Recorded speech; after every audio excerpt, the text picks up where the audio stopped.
নমস্কার, study motivation YouTube চ্যানেলে তোমাদের সকলকে স্বাগত। আজকে আমি স্বাধীনতা দিবসের খুব সুন্দর একটি বক্তব্য তোমাদের সামনে তুলে ধরব। শুভ সকাল। আজকের এই শুভ দিনে প্রথমেই জানাই বাংলা মায়ের অগ্নিপুত্র বীর শহীদদের চরণে শতকোটি প্রণাম।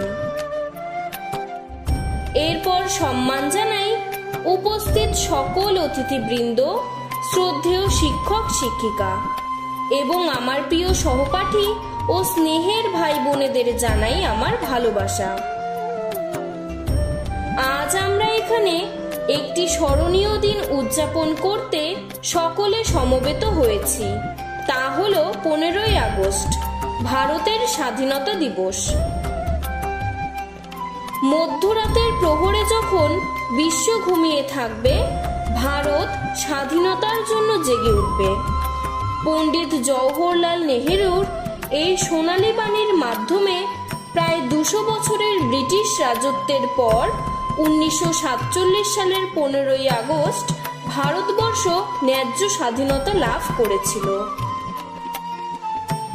বহু বছরের সংগ্রামের পর স্বাধীনতা সংগ্রামীদের ফাঁসি, কারারুদ্ধ এবং নির্যাতনের পর ভারতবাসী 1947 সালের 15ই আগস্ট ভারতবর্ষের সকালে স্বাধীনতার সূর্য উদিত হতে দেখেছিল।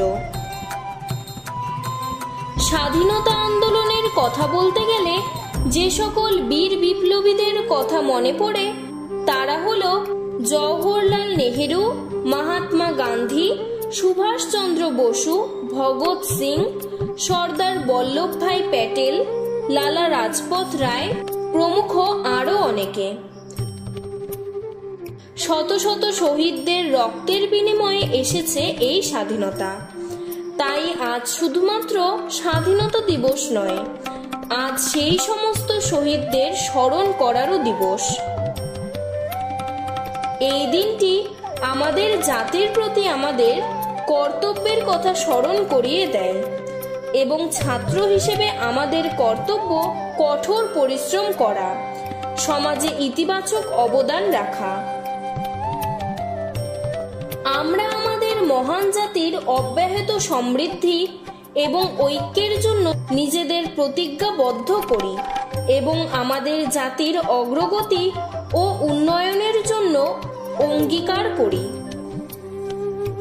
আসুন আজ আমরা জাতি, ধর্ম, বর্ণ নির্বিশেষে আমাদের মাতৃভূমির কাছে প্রতিজ্ঞা করি যে আমরা আমাদের দেশ ভারতবর্ষকে বিশ্বের শ্রেষ্ঠ দেশ হিসেবে গড়ে তুলব।